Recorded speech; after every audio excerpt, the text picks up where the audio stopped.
death and dying. This is a very avoided and ignored and even fearing subject to talk about, to discuss, because many people just I know this topic, and they rather live on the illusion that they will live forever, and unfortunately they only come to senses when someone dear to us pass away, or even when we are in the brink of death, then we come to terms with this reality, which is something unavoidable, because death and life is just a singular line, something interchangeable. It's something that cannot be avoided. It's something that you can hide, but you cannot run from. The death of a loved one is perhaps the hardest thing to cope with. Sadness, guilt about our bad behavior, and remorse about unexpressed feelings are the most common feelings encountered when a loved one dies. Yeah, if you have a guilty feeling, yeah. However, the psychopath, the person who is so engrossed in their daily living, in their ego, in their well-being, or in their own pain, they do not feel anything when even a loved one passed away.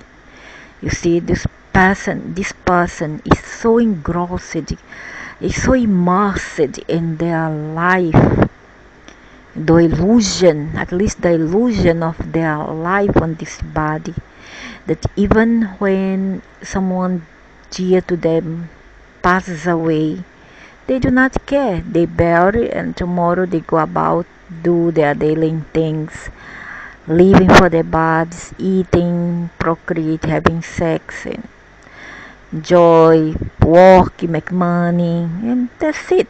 They do not care. Nowadays, people not even caring for their living. How in the world would they ever stop to think about their death and their own immortality? Hmm? If you don't care for your mother, your father, your grandparents when they are alive, why would you care when they die? And the most of you who does is because you do it out of fear. Fear, there's a culture that do it out of fear, not because of idiot, but of fear.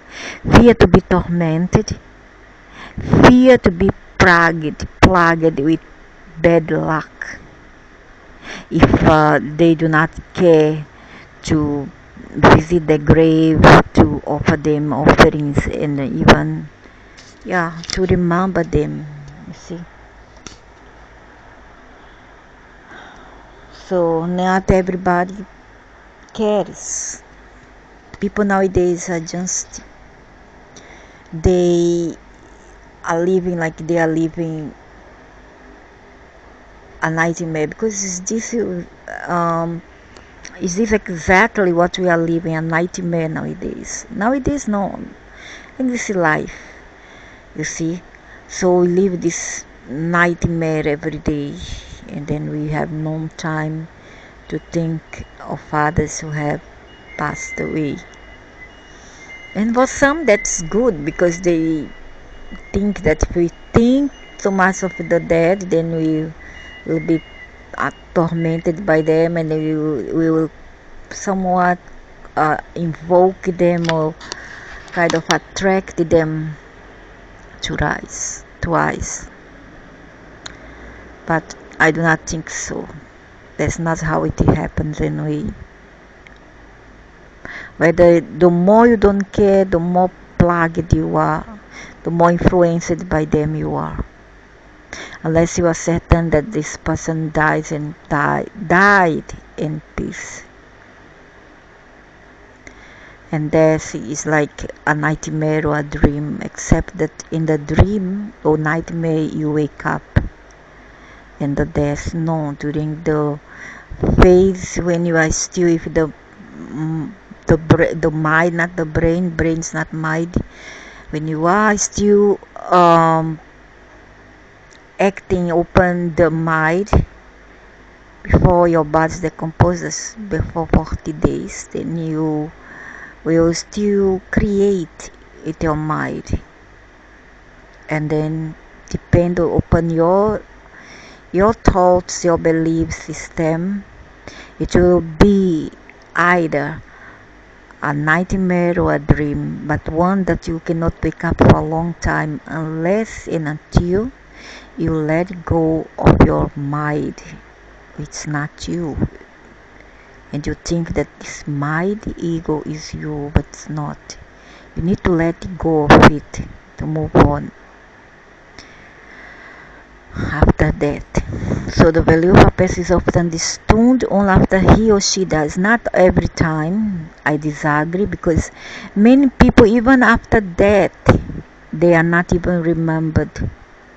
And I have a say for it. It's like, what matters is not death, but what it takes away from us. It takes the remembrance, sometimes the dignity.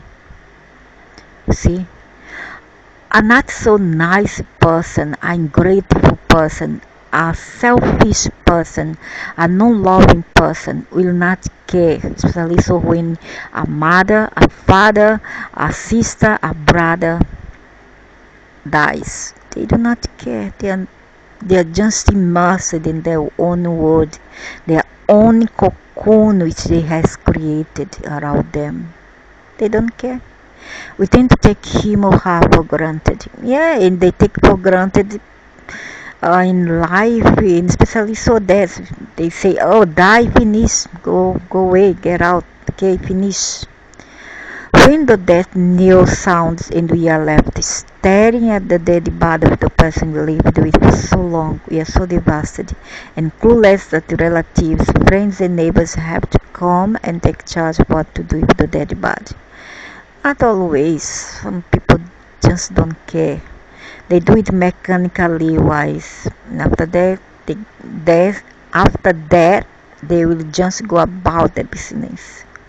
However, decisions about disposal of the body, funeral, and other rites and rituals are not to be taken by public opinion, established norms, especially when you want to give your best to your loved one, at least in his or her death. There's spiritual science involved in each of the acts to be performed after death. If you want the departed soul to start the journey of the afterlife happily without remaining attached to earthly life and without distraction from negative spirits waiting to catch hold of the clueless soul, then you need to be aware of what to do and what not to do. Hence, it is important to understand the subject beforehand, so that when calamity strikes, you are well prepared. Presented here is a collection of articles that I aim to educate you on the subject. I have a relative who died, passed away, a brother to be precise. He was 21 years old. He died in 73. I was about 8 years old then when he passed away. And I didn't see them with any ghost or any other companion. He was alone. And he followed me for one whole decade until 83, when he finally, for some reason, decided to move on. I don't know, because my mother offered him a lot of prayers every time, and he eventually moved on, but he was with me all the time. Wow, long 10 years, and he would give me a lot of strength, a lot of physical and mental strength. So I do not agree with that, and that was then. I don't know right now, but then I don't think that every soul just die because they are buried and go and get in company of bad ghosts over there, bad spirit, and do stupid thing. I do not think. Maybe I'm wrong. I hope I'm wrong. I hope so. But based on my own experiences, I don't know. Maybe. And I have also a relative whose father had passed away, and it kept on tormenting them. The son drank just like the father and behaved like the father and beat up his wife just like the father did to his mother. See?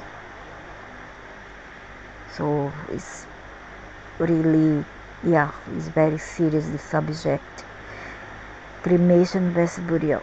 Dead bodies are commonly disposed of in methods recommended by religious communities. However, the need is to choose the best method as revealed by spiritual research, because methods of disposal have far-reaching consequences on the departed soul. Yeah, can be. Tell those poor souls who are forgotten, who are forgotten, die without relatives, without family to take care of, and they just roam around. They are so pitiful, and sometimes, yeah, they get into trouble if demons are out and do stupid things and influence people to drink, take drug, to fight, to be evil, to be bad. Yeah, it's all can happen. People often tell children what to do, our sons and daughters, to do with their ashes after they die. Sons and daughters should have their choices regarding what to do with their parents' ashes. I don't think so. I think that everybody has their only right to tell what to do with their dead body. But everyone should educate themselves about the spiritually correct way to disperse ashes so as to benefit the departed soul on its onward journey. So let's see here. See this perspective. The way we go about scattering the ashes of our loved ones after they are cremated either helps them in the afterlife or obstructs their onward journey. Spiritual research conducted has shown that immersing ashes in water alone can benefit our ancestors. This article provides information on the reasons behind the spiritually correct methods to be adopted, right from the collection of ashes to its final disposal. It's all relative. But again, I guess that by burying the body full, whole, it gives more rise to that body to be used by unscrupulous evil societies, whereby they desecrate that tomb and they steal that body. Sometimes if a new corpse, they will commit necrophilia, rape, necrophilia, the necrophilic way, and they will use that for black magic, for sorcery, for pills, and also as a part of initiation in some black magic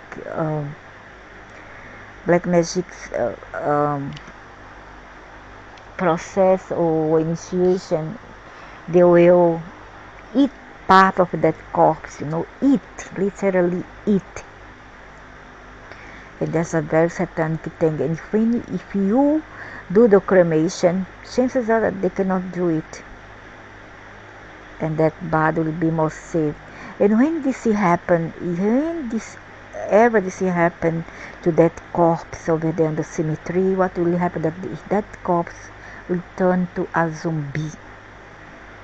He will turn to a zombie, and he will do as his master, that is now his master, takes that body hostage and that soul and that corpse, whatever, and turn it into a worker, the devil's worker, and that soul will just do as the master tells them to. It becomes literally a zombie, and that's very bad, very, very bad. for the soul. If that person itself is going to hell, that person who do it, the sorcerer, will go to hell. Introduction to scattering ashes. Nowadays, there is an increasing trend of people choosing cremation over burial and the funeral rite. That's better. The funeral rite of cremation that takes place either in a funeral pyre or in a crematorium does not dispose of the body totally. The remains are commonly known as ashes and are handed back to the family in a urn. The entire process from receiving the ashes to the scattering of the ashes is important from a spiritual point of view.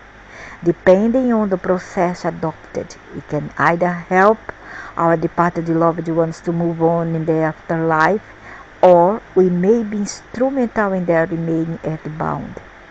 However, the surviving relatives who receive the ashes in a crematorium urn are generally unaware of the spiritually correct way of scattering the ashes. In the article on what's the spiritual perspective of cremation, burial, and body consumed by vultures, we described how the corpse could be attacked by ghosts, thus impeding the progress of a subtle body after death. The ashes after cremation represent the last vestige of the person. The ashes, therefore, have the same frequencies as that of the departed ancestor. We know that we can medically identify a decomposed body that is beyond recognition by techniques such as DNA testing, etc. Because even a small remnant of a tooth or hair matches exactly to the person. Similarly, at a subtler, intangible level, the smallest remnant of the corpse, even in the ashes, has the same frequencies and vibrations as the person, because they are molecularly integrated. These frequencies are generally negative in nature, because the part of the eyes which is a bit demonic is not quite eyes, because our conscience goes once they come out from this body. This is a prison. It goes away, the conscience goes away, but the party, that's the avatar, the John, the Mary, the Kamal, the Chandra, the Shinshon, the Milin, is all an avatar. It's a personality used to live in here, to experience the matrix. However, when we go, we don't need any more that thing. That thing becomes perturbed and it becomes incomplete. You see, without the body, without the mind, it will become incomplete. Without conscience, it will become incomplete, and it will may cause more harm than good if it remain around here. Although if they want to, we cannot do nothing, because maybe they are afraid to move on. We cannot also 100% blame that poor entity. He's lost. He's not complete. He's confused, and he cannot discriminate what's wrong or right after he come out of this body. As 50% of the population is below 30% spiritual level, the frequencies emanating from the body are the subtle basic Rajatama frequencies. It's just the avatar, it's called Rajatama. Also, as 100% of the population is affected by ghosts, demons, devils, negative energies, etc. The frequencies emanating from the body and ashes are of the Tama variety. As a result, they are distressing to us at the subtle level.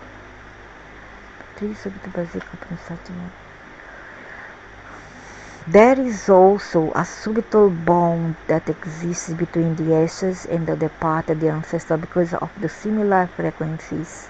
These frequencies and subtle bond can be used by ghosts to create obstacles in the subtle body journey after death. By creating obstacles in the onward journey in the afterlife, ghosts D and D, another D, 2D, by the way, negative energy, etc., capture and then end up controlling the subtle body. That's true. This enables them to trouble the subtle body or make it do many undesirable acts as per their bidding. And they also here on the incarnate people. They do get out. Rapes, killing of mothers and their children, of anybody, um, wars and all kind of evil things, all kind of barbaric things. This is all demonic nature, like troubling others. In almost all cases where the ancestor is at bound, they end up troubling their descendants after they reach there. In this article, we present the spiritual research undertaken to identify the spiritual most beneficial method to be adopted from the time the cremation ashes are received to the final scattering of the ashes. The primary purpose is to help the departed ancestor move on in the afterlife with minimum negative impact on the surviving relatives.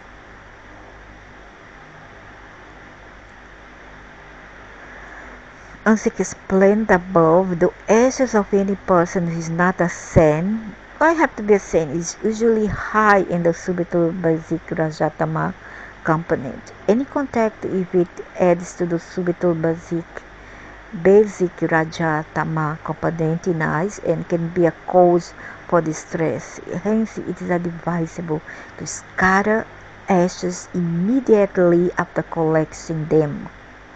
Bringing the ashes into the house also increases the attachment of the departed ancestor's subtle body and makes it more earthbound instead of hastening its momentum in the afterlife. If for some reason the scattering of ashes cannot be done immediately, the sealed urn is best kept outside the house, tied to a tree. A cemetery will be better. How long should you wait before scattering cremation ashes? If the cremation was done on a funeral pyre, the ashes are generally collected on the third day. This is because it takes approximately 3 days for the embers to completely die down, the ashes to completely die down. If the cremation is done in a crematorium, the ashes are available the next day itself. Whatever the method of cremation, the sooner one goes about scattering the ashes, the lesser is the negative impact of the Rajatama frequencies.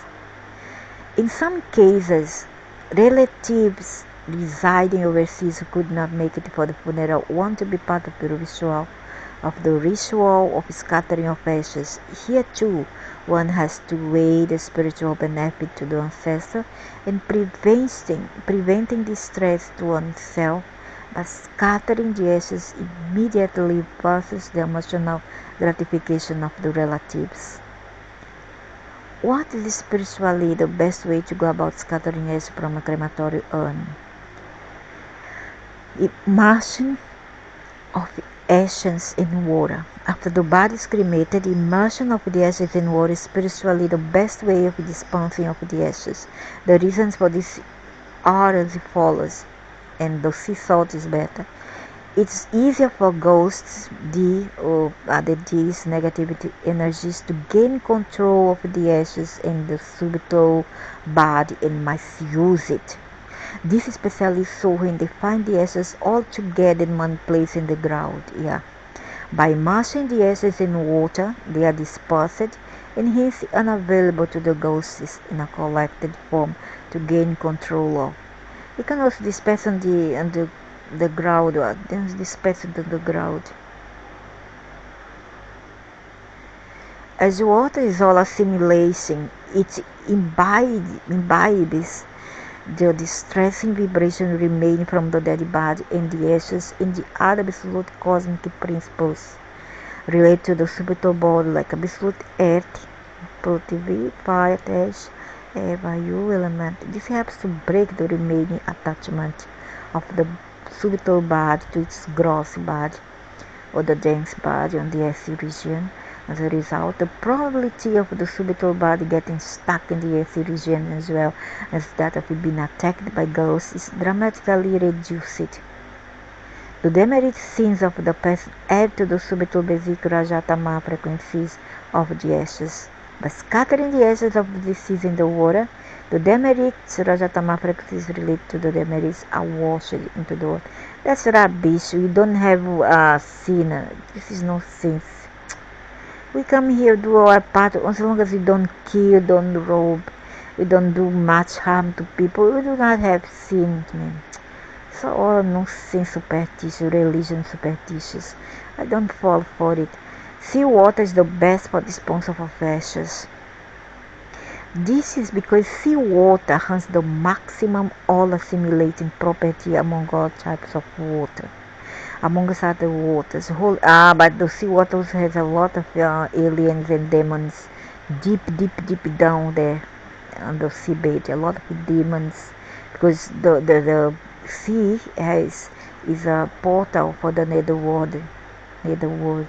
Amongst other water, holy rivers are the best. Holy rivers are those rivers whose waters have a high content of subtle basic satya component. For example, in rivers like the Ganges in India, the subtle basic satya component is high in the bacteria as well.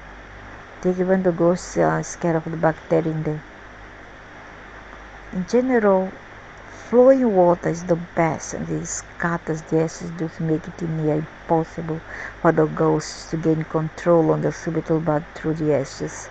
Everywhere have demons, and the sea also have what? So, what should one do if the urn after immersing the ashes in the sea? As the ashes are collected in the urn gets charged with the vibration of the ashes. Keep the urn or use it later can give the rise distress of the distress frequency of most ashes as explained above. Hence, the best to immerse the urn in water. Burial of the ashes. Some cultures prescribe burial ashes after cremation. They also argue that body is a temple of God and therefore should be buried instead of cremated. That's true. As explained above, burying the ashes in an urn makes it easy to get for the ghost. I don't believe so. The seabed also have demons. So now what? Demons that have negative energy. It's much easier for them to gain control of the subtle body of the departed ancestor. At a spiritual level, the adverse effect of the ashes on the subtle body is far identical to that of burying the body, albeit slightly less intensity. I don't trust. I don't believe. Those burial of a corpse, burial of the ashes, highly incorrect. No. To the earth we were made, to the earth we should return. I'm so sorry. To Gaia Earth. Considering the number of burials so far over the century and those to come, it's all a matter of perspective. It was best you think that suits you, in your cultures whatsoever. It doesn't matter where you are disposed of after your death. And we came from the earth, and the earth shall we return. It's evident that everybody has to face the consequences of the increase of subtle basic raja dhamma vibration generated through this incorrect. No. It's something fishy around here. Where there is an overall rise in the Rajatama vibrations on earth, there is increase in natural disasters, wars, terrorism, social unrest. I see. Yeah, could be because the earth is Gaia. I think it's also, I don't know. I'm not gonna tell right now, but it's something that's so good anyway. Keeping ashes in jewelry. Some people make cremation jewelry by placing a lock of hair, a dried flower from the funeral ashes, etc., in a locket pendant bracelet. By doing this, we harm the ancestor by increasing his worldly attachment to his causing an impediment to his onward journey in the afterlife and making him earth-bound. The act of wearing the ashes itself causes a high level of attachment to me is the following: take a place, burn that body, and then bury it, mix it with the ash. I want to do that. No need to see the souls and a lot of demon there. Don't need to see. The only thing that is good about the sea is about the salt water, which takes away a lot of negativity.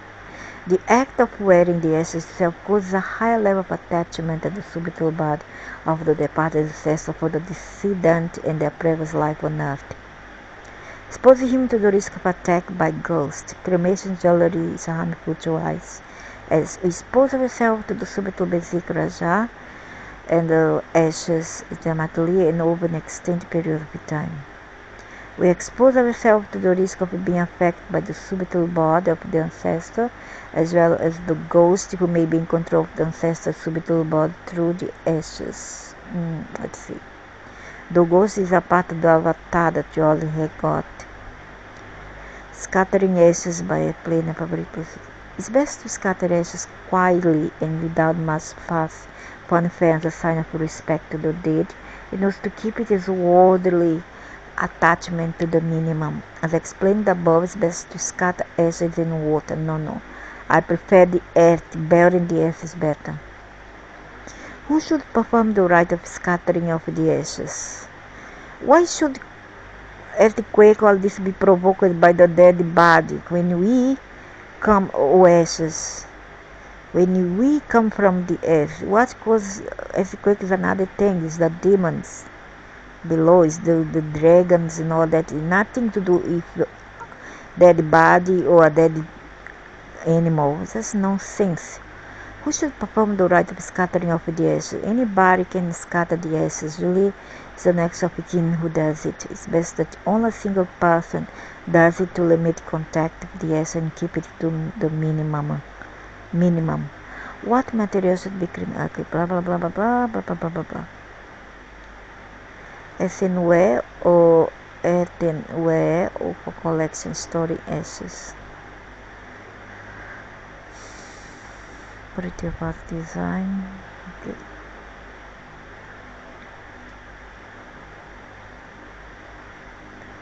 It's recommended that the pet's ashes too be immersed in water for the same reasons above. No, I don't think so. Should go to the earth.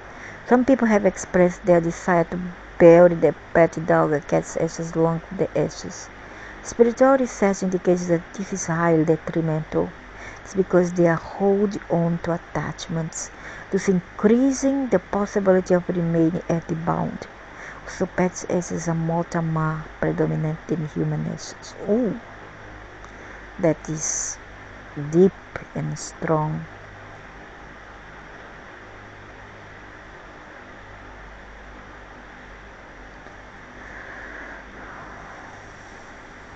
Okay, process of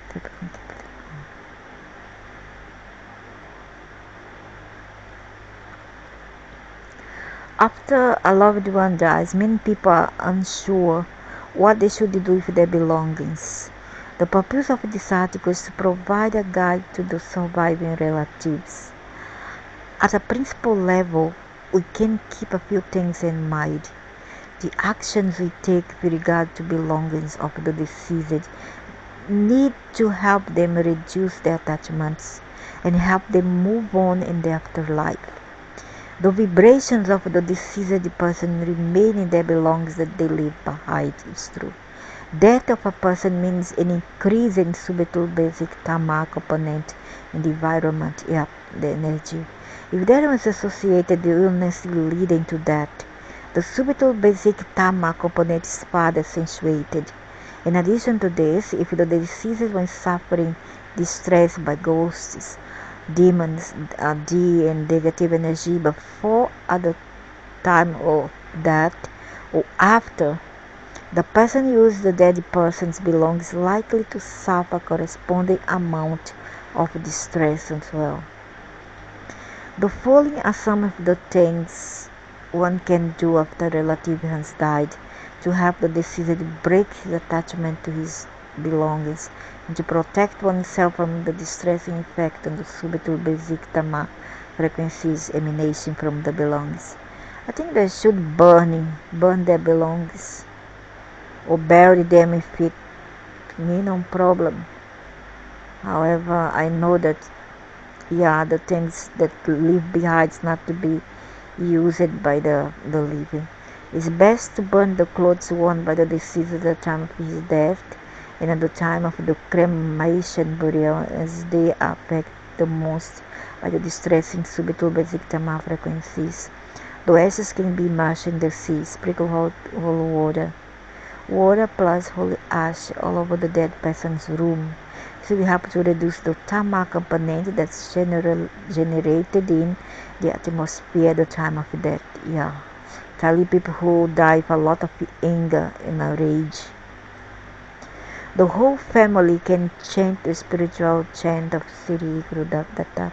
Chant can also be prayed continuously at a low volume in the dead person's room. They continuously play the chant for about a year. The premises is purified and subtle body of the deceased also gains momentum and onward joy in afterlife. There's many ways. Each one has their own way. For items the deceased was very attached to, it's best to give them to a deceiving spiritual organization. Help people realize their true spiritual purpose in life. For items that the deceased was not much attached to, family member may use them after a period of 6 months, by which time the vibration of the dead person will have been removed due to the purification by the spiritual chant. Pictures of the deceased should be taken down in the house. Having the picture of dead relatives in the house fuels their attachment for their previous earthly life and their previous family. This in turn impedes their progress in their onward spiritual journey. In some cases, it makes the departed ancestor bound in their home.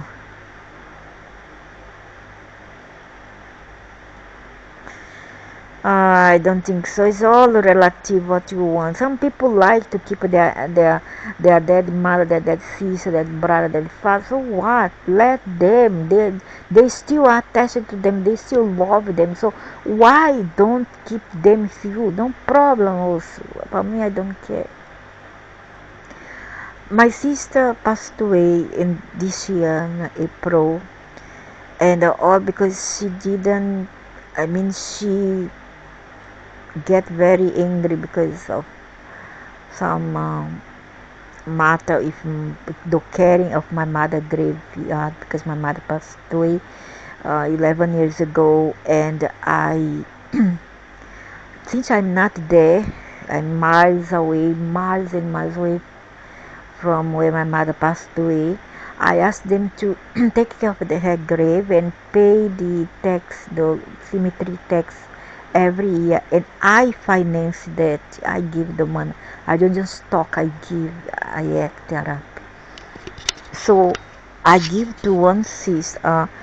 Usually I give to that sister who registered, another sister, the fifth older sister. I got 5 older sisters. One passed away, the 4th older one, number 4. The number 5 I asked her to do, she has been doing until she decided she don't want to do anymore. So I asked the number 4, and she got so angry. She was the one living with my mother, and she got so angry, and I told her to be careful. Be careful for all this about not taking care of the ancestors, not taking care of my mother's grave. Since I'm not there, what I can do, the most I can do is just to finance her grave, that's it, and to pay respect to my mother's memory, and to pay the taxes whose money I give, which money I give. You see, whose money I give, the money I finance. So she went by. She went to pick up the money. She paid the taxes, the cemetery taxes. She go send the flower, all that, and she got so angry over that. She got so angry, you know, and he started to say things and that she got so tired. This and that. I said, but our mother got even more tired, guys. And sincerely, I cry every time that I see that you all are so ungrateful towards our mother after all she did to us. I'm the youngest of 9. 2 of them passed away. One passed away when I was 8-year-old. He was 21-year-old, a brother. And this one now, in this year. So I told her, that was last year. See, last year. So I told her to be careful, and she got angry. I don't know, for one reason or another, I couldn't talk to her anymore, because whenever I called her, the telephone will just hang up, or her account was hacked, and I couldn't keep on contact with her anymore. So I just give up after I SMS her, and I say a lot of things that was in my mind. I told her that I pity my mother for having such a grateful brothers and sons and daughters, and that the only one who cared a lot for my mother couldn't do much except advise the oldest one to take care of our mother memory and grave. So time passed, nobody anymore contacted me, and suddenly in April this year I received a message from the sister number 5 saying that my sister number 4 was dying, was between life and death at the hospital. She had multiple organ failure, and she asked me to pray for her. Yeah, I did pray. I did ask the best for her, because I wish the best for her no matter what. I still loved her. No, I still love her. And I did my best. All I did, I asked forgiveness. She asked this sister number 5 to go to tell her that I will forgive her for anything she has done, and that she forgive me too for anything I have done that may have hurt her. And I don't know whether she passed the message or not. However, I did my part, you see. So what happened? 1 week passed, she in coma, and on the 5th day that she was in coma, I saw a moth. A moth enters the home and start to hovering over me. The whole night, because I like to sleep late, the whole night this moth stay hovering around me, and I knew that that was my sister's soul. I knew it. I felt it. And I felt that she will not make it for that day. And right on, and the next morning, I found the moth dead in a pool of and a pail of water inside the bathroom, in a basin of water to be precise. And I knew she was gone. And then when I came online, my sister told me she's gone. She didn't make it. She didn't even wake up from coma. And I say, yeah, I knew already. I know she came last night in the form of a moth. And she was with me the whole night long. And time passed by. After that, I saw her again. She came to me, and all in white, with the hair all gray and long. And she was in the company of this being, this jaguar creature, gray color. It's a cat man. And they salute me. She looked at me. She wanted to cry. She looked at me very, very sad. I also looked at her, and I knew that I knew her. I knew that person, and I knew it was my sister's soul who came to wave me goodbye. And then I saluted her with the right hand, and both her and the the jaguar creature also salute me, and they move on, went away. And after that, I saw her a third time, She was in a lonely beach. She couldn't walk properly. She was very sick and very weak. And I saw her. I said, "Oh my God, you are so weak. Let me carry you." She said, "I need to go down this staircase, but I can't. I'm too weak. I'm too sick." I said, "Let me carry you." So I carried her. She was too light for me. I carried her. It didn't matter how high up that staircase was, that flight of stairs was on the beach, but I did help her until the end, the bottom of the staircase. And when I touched her back, it was just skeleton. By then she was already totally skeleton. But still, I didn't felt no fear. I felt nothing. I just felt the urge to help her, and the love inside my heart, the love and the pity. And I wish so much to help her even more than that. And I helped her. I was glad that I did. And then months passed again, and then I saw her this time outside the window of my sister's bedroom. And she was very angry, very, very angry, and I didn't know why. And then she was talking about her middle son, because she has 3 sons.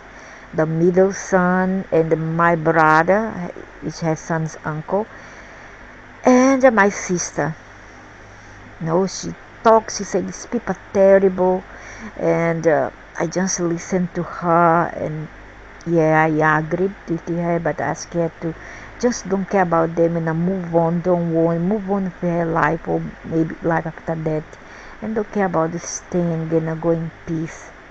And before she left the window, she told me, I died, or as she said, I hated it to live in this life, in this earth. I really hated. I have a very wretched kind of life. I have a terrible life. I suffered a lot. And I don't like to go back here anymore. And no matter how much I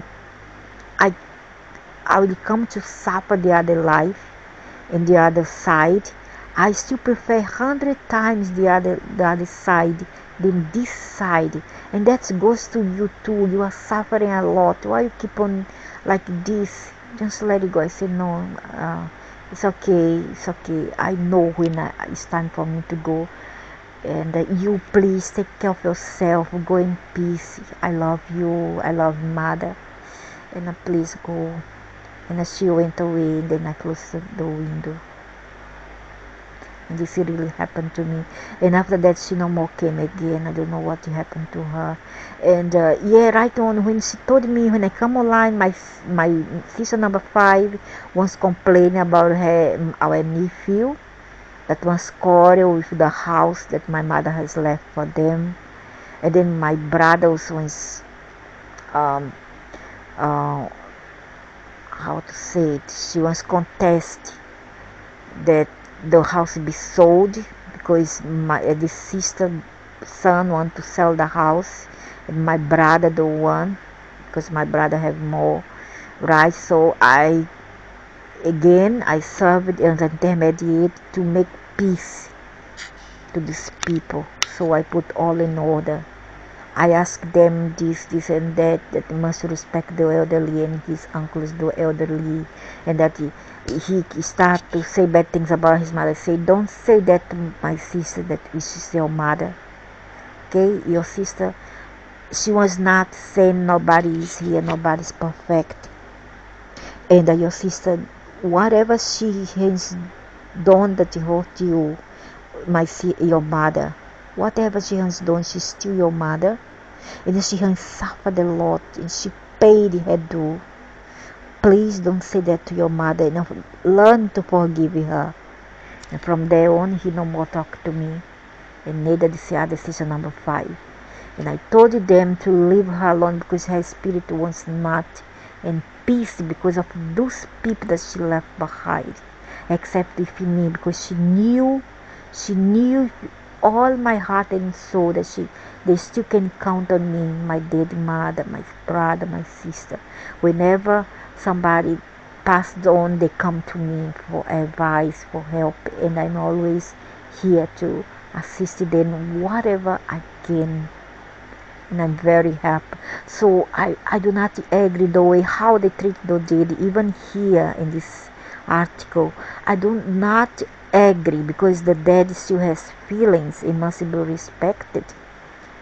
Trova the decision blah, blah, blah, blah. So I don't believe, I don't agree with that, because the dead also has feelings. You must respect them. I know through experiences, my mother, my sisters, my sister, my brother.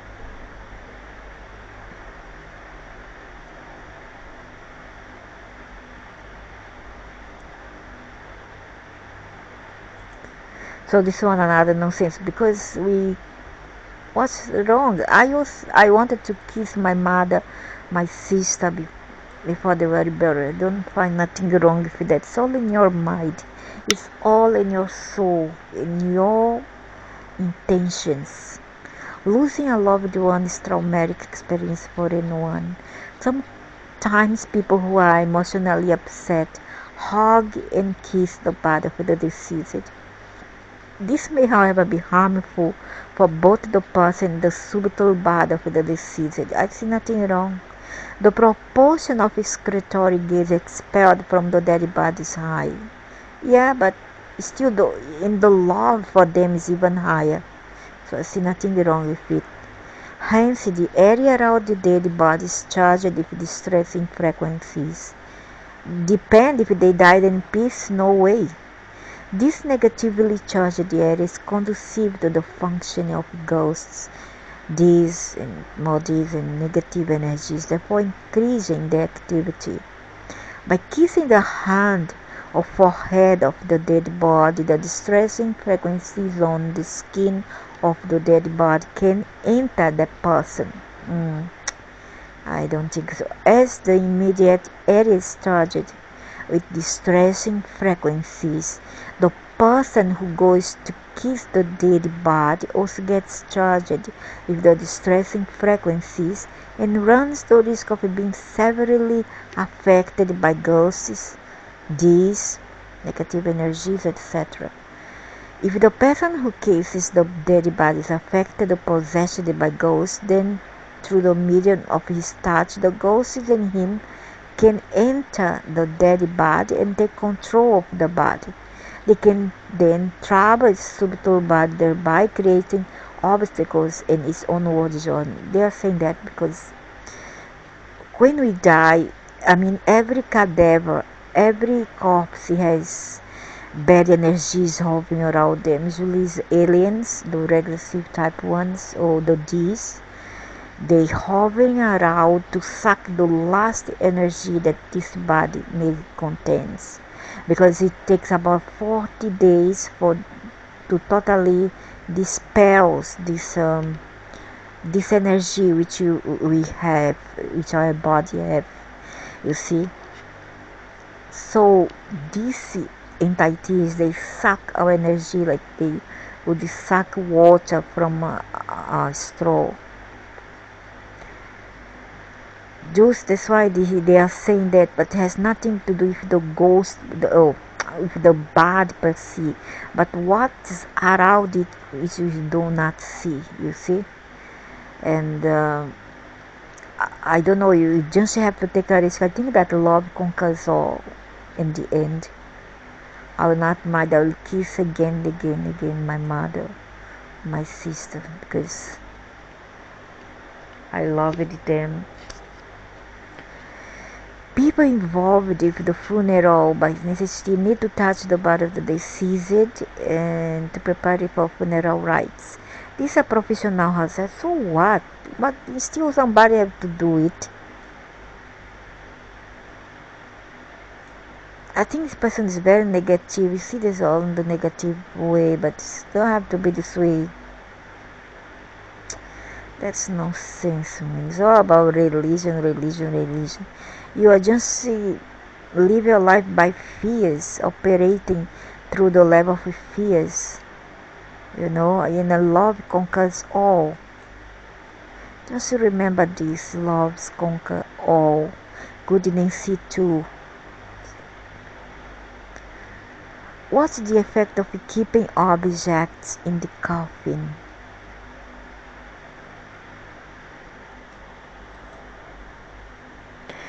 Another superstition. I see nothing wrong if the dead wanted that, so what's better to do their will? The favorite object of the dead person kept in the coffin are attacked by ghosts in the same way as the corpse is attacked. So there is robber and the graveyard. Among the ghosts there is robber as well. Must be this people mentality kind of thinking. This includes even dressing up to the dead body in their favorite clothes, not beasts. The subtle sorcerers can use this object to do black magic. They do it with the body itself. Also, as the vibration of the person are more in those objects, the subtle body, instead of attaining onward momentum, is attracted again and again to the coffin because of prior attachment to those objects, and then finally starts residing in it. That's true. Due to being earth-bound, the subtle body of the deceased ancestor falls prey to other Tamasi subtle bodies in the graveyard, and also to ghosts, and it comes under their control and becomes a medium for their activities. Therefore, while the act of keeping something special in the coffin may be done with the best intentions, it's most likely to be harmful for the subtle body or the deceased. Instead of moving out of the earthy region, the subtle body gets stuck in its favorite objects. When the subtle body becomes more earthy bound, it gets easily controlled by ghosts and thus suffers immense agony. Besides being trapped by ghosts, he also gets stuck in the cycle of birth and death. If we go to the light, we're also gonna get trapped in the cycle of birth and death. So there's no escape. We can hide but cannot escape, and we can escape but cannot hide. For this reason, it is best not to add anything into the coffin, not even flowers. Also, in the case of burial, it is best to dress the body in white and simple clothes. Go naked or skin. But for dress up, let's go naked. What's the effect of a kiss? Okay. What's to wear to a funeral? This one maybe I agree, because black sometimes from a spiritual perspective is best for people to wear any spiritually pure color to a funeral. It's preferable to wear lighter colors such as white and pale blue to a funeral, and they are more satisfying. Wearing black funeral attire is common in many societies and cultures. However, because the black symbolizes mourning, symbolizes death and distress. However, from a spiritual perspective, it's most likely to be detrimental to both the family and the person who has passed away. Since the color black is in nature, it has maximum capacity to attract and transmit negative and distressing frequencies in the environment to the extent of 70%. This means out of all the possible negative vibrations, ghosts is included, that there can be in the environment, the color black can attract up to 70% of them. Along with this, the surviving relatives who are mourning are generally in a depressed state, which adds to the Rajatama frequencies in the environment. Look at the priest goes in white and the rest in black. Why the priest goes in white? There's a reason, huh? And he never tells the people. The combination of these two factors makes it conducive for ghosts to possess the mourner through the medium of his black cloth is true, and weakened emotional state. As a result, the overall increase in Rajatama, which affects the subtle body of the deceased increases its distress and impedes its onward journey in the afterlife. On the other hand, wearing white colored clothes to a funeral repels the Rajatama frequencies and attracts sattvic frequencies. This makes it less conducive for ghosts to possess Mona and give the subtle body of the deceased any distress. The continued wearing of black throughout the period of mourning only makes matters worse and also prolongs the state of depression. It's true. The negative vibrations of black continue to retard the progress of ancestors and aid the activity of ghosts. The subtle bodies of the deceased ancestor, those who cannot move forward in the journey and subtle realms, stay in the family's homes. They can cause problems for the surviving members of the family. The problems that they can cause are a plea for spiritual assistance to help them move on in the afterlife. Yeah.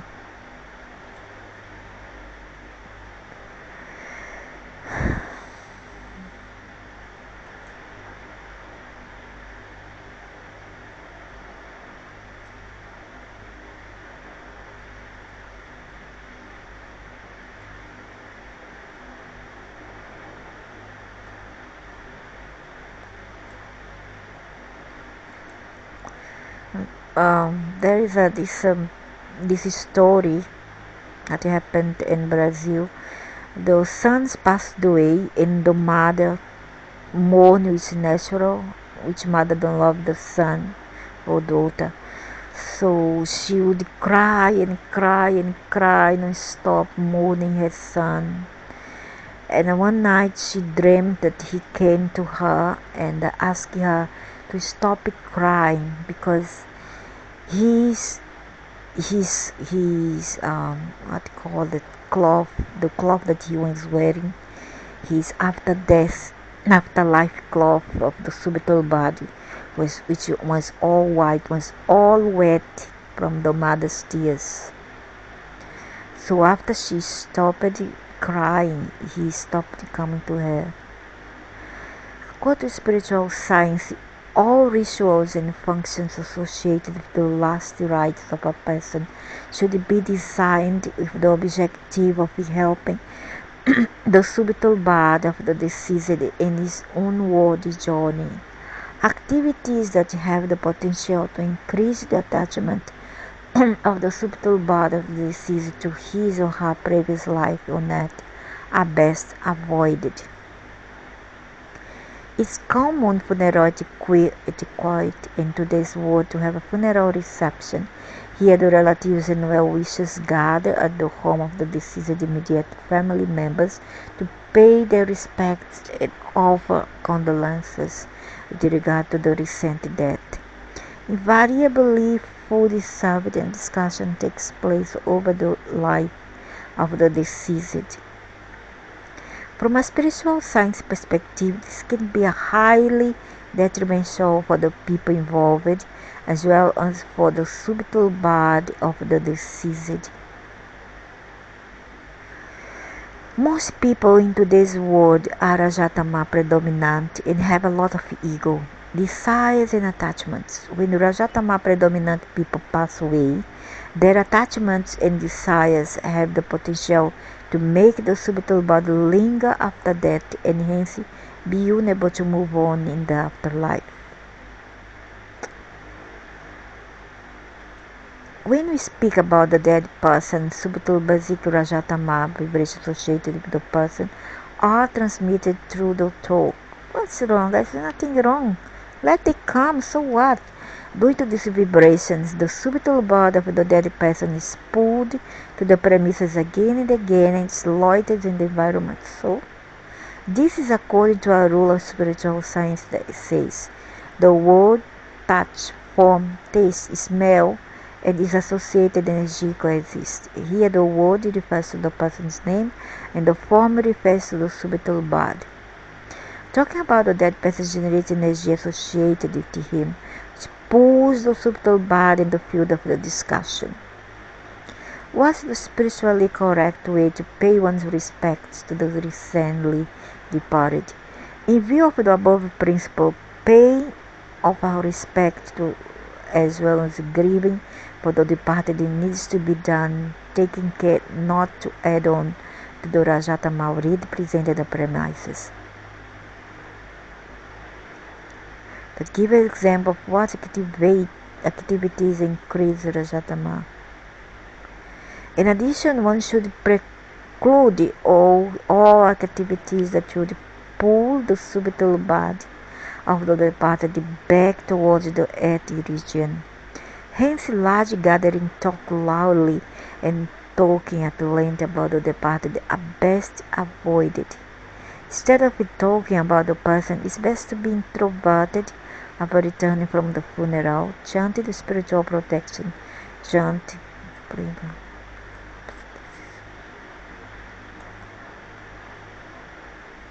possible distress by ghost. All objects, including the food in the house of the dead person affected by subtle basic Tama predominant, it must be in the house. Partake of Sancharaja Tama polluted food increase the possibility of the person eating being affected by ghosts. As the spiritual perspective and partake food in the house of the departed. Given the above, it's best to serve refreshments in the house of the departed upon returning from the funeral. Even for the relatives in the house, food should not be cooked or prepared in the house at least till the day the dead body is buried or cremated. Relatives, neighbors, or friends can provide the food to the family of the deceased. Food should be partaken only after spiritually purified by sprinkling holy water.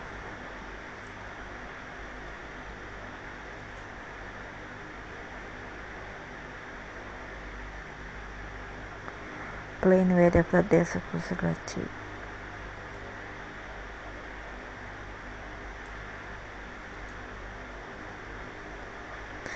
So also we shouldn't till 1 year after the death of our relatives to marry, cannot marry or holding on things like Christmas, like Papali, like festival, whatever, cannot till 1 year. And I think that is a sign of respect. Yeah, I wouldn't do this either. So it's not good for marriage or holding festival, whatever. 1 year after the death of a relative.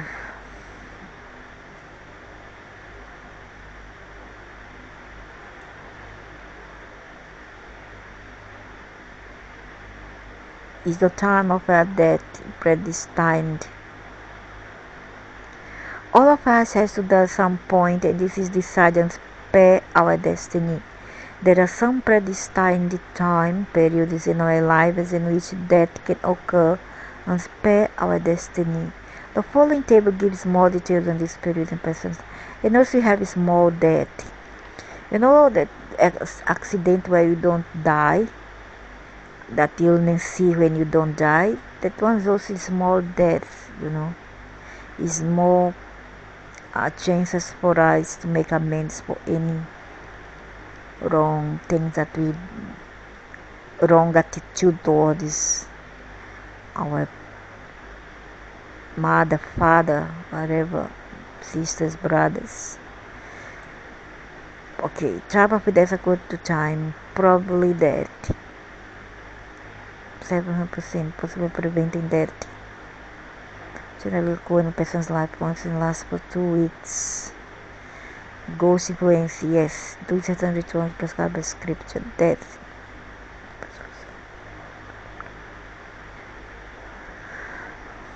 The following factors influence whether a person can die during her predestined probable death or the death time period. Give and take account. The amount of give and take account pending if people net that can be settled if the person does not die. The give and take account that is remaining a person's destiny for his current life is also an important factor that decides whether he dies before the definitive death stage. That's something to do with our illness or accident which we don't die. Departed ancestors and ghosts. The influence of departed ancestors and ghosts may sometimes bring about early death. Yeah, it can happen. I believe so because it happened to my sister. The type and intensity of spiritual practice helps a person avoid early death. And sometimes because they see that that person is suffering here, so they just want to ease our pain in here and take us away from here. It's not because they have bad intentions. No, they don't have bad intentions. If they are in their true mind and see, they don't have bad intention toward us. Spiritual practice. The type and intensity of spiritual practice helps a person avoid early death. Example, before the stage of definite death.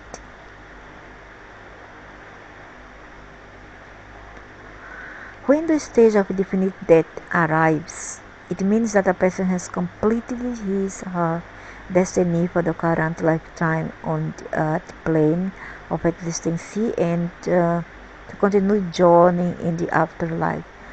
So that's it for now, and later we go for afterlife. What happened after life according to these ideologies. However, I know more or less what happens anyway.